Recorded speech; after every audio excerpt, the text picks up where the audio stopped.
Hey guys, Bob here. Let's go ahead and take a look at this four-wheeler here. Alright, so this is our 2020 CF Moto 600 Touring. A little dirty. I have had it out on one trail ride since I purchased it. Like I said, it had 150 miles on it. It now has 168 miles on it. It was a little bit of a good test for a first ride, and I do want to get a little action cam GoPro or something so I can bring you guys out on some of our rides with us. These are factory stock tires, rims.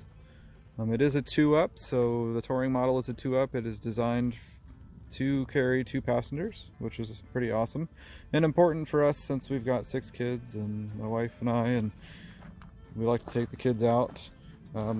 As I said, there's a couple of modifications on here already, and we'll touch base on those in the future. A couple of things that are different. Of course, doesn't come with a bag. I'll go over that here on my next video. And the skid plates. Does not come with skid plates other than some factory plastic ones, which are okay, but they provide no A-arm protection, like you see here, or anything along those lines. So we'll go over that as well in a future video. I'll probably make them all today, honestly. But the unit's pretty clean as far as it wasn't too beat up or anything. The gentleman took good care of it. Couple of things you might read about CF Moto that people complain about, which I will say I have already experienced with just my one ride and puttering it around here. Sometimes the shifter hangs up a little bit and you got to rock the four-wheeler back and forth to get it to go into a gear. Mostly noticeable on a incline. So that does happen. It's not a game changer for me. Most of the time it works just fine. We'll go over some of the quick features on this if you haven't seen this unit before. I would say they're most comparable to a Can-Am as far as design and the designs that the engineers used to build this. This is engineered and made in China and distributed out of CF Moto USA in Minnesota. So it is a Chinese four-wheeler. So this is kind of what I mean when we started out this channel is I'm going to be buying things, and just generally in my whole life I've never been a name brand kind of person, and you just kind of can test it through me if you're not willing to make such a purchase and see what you think. So it's got pretty much all the bells and whistles you'd have to pay out the wazoo for. 12 volt, USB. It's got your racks already. Comes factory standard with a winch. LED headlights. It's got better headlights than most cars I see on the road. LED tail lights, which I can pop it on real quick here. It's got a full digital display. Your keys over here. Turn on the lights so you can take a look at those. So you have full LEDs. These are more of an red in person than they're showing up on the camera here. But they're pretty neat. And then these little spots here light up when you hit the brake lights. Go ahead and pop this down here so you guys can take a look at the brake lights.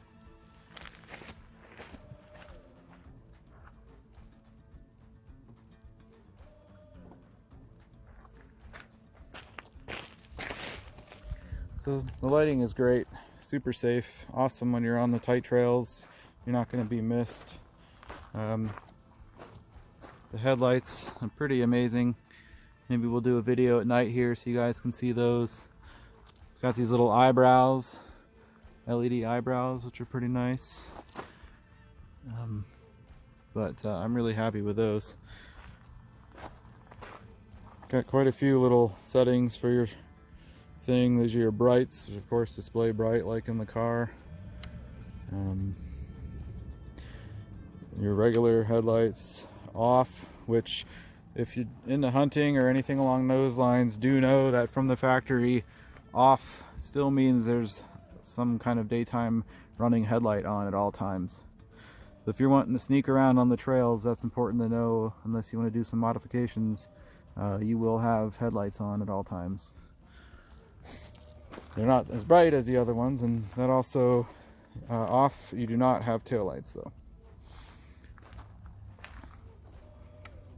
And then you've got kind of a running light setup, which does give you taillights. And that introduces the eyebrow here, in addition to that daytime running headlight.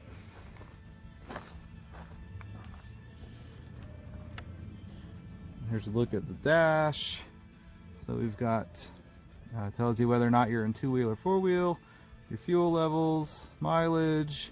This thing even has Bluetooth to notify you when you have a phone call, and you can answer and hang up your phone through the buttons on the display here. Of course, you got your coolant temp and your tack and your clock built in there. You can change that between standard time and military time. And yeah, pretty sophisticated little display there. What's some other features we got going on? So we've got built-in storage container here, watertight. Seems to do pretty well. I didn't get any snow in there or any extra dust than what was already there that I can tell from that ride we went on. This back seat is really nice, really comfortable even for adult size passengers. That's got the built-in handles here, really great. In the back here, you've got this another watertight storage area, and this came with everything like it was new. I've got manuals and CDs and tools and you name it, everything was basically like new. According to the manual, the unit's not even out of the break-in period. You're supposed to do half throttle for the first 100 miles and up to 3/4 throttle for the remaining, or the next 100 miles up to 200 for your break-in period. At that time, at 200 miles, you're supposed to do your first oil change, clean your air filter, all that kind of stuff. And I'll be doing that when we hit that landmark here.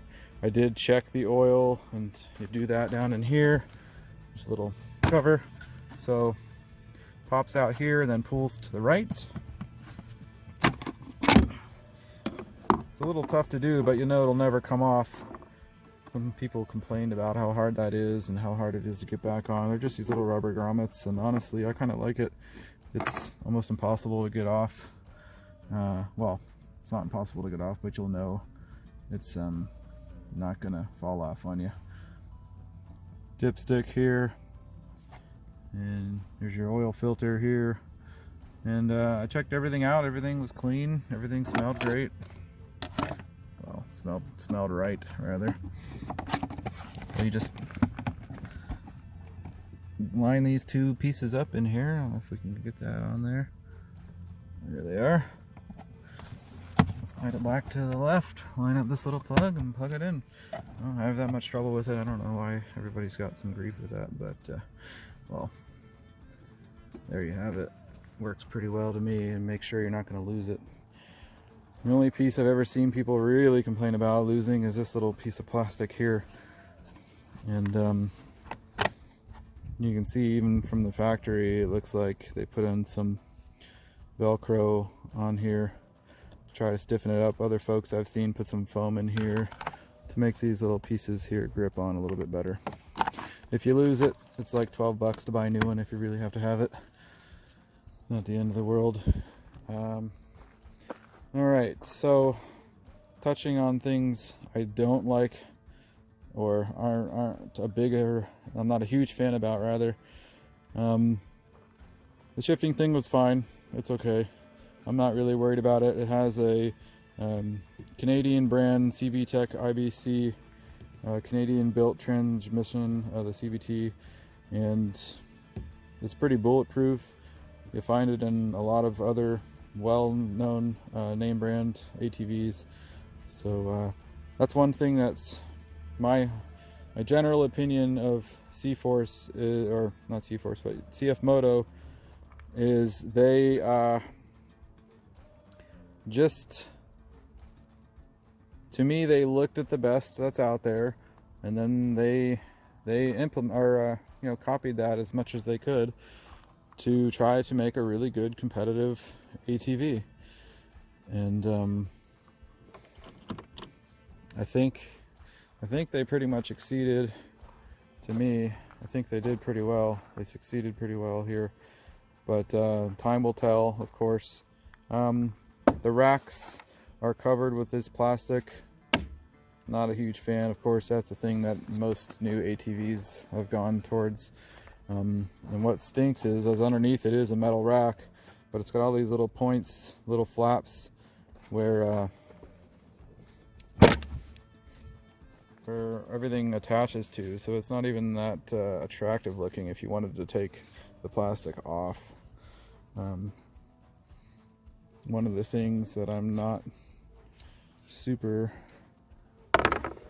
happy about is we used this to tie it down on the trailer, and a couple of bumps and the plastic already snapped on me.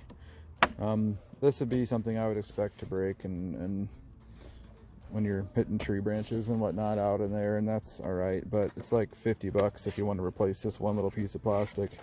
And honestly, I might try to glue it or something and just forget about it.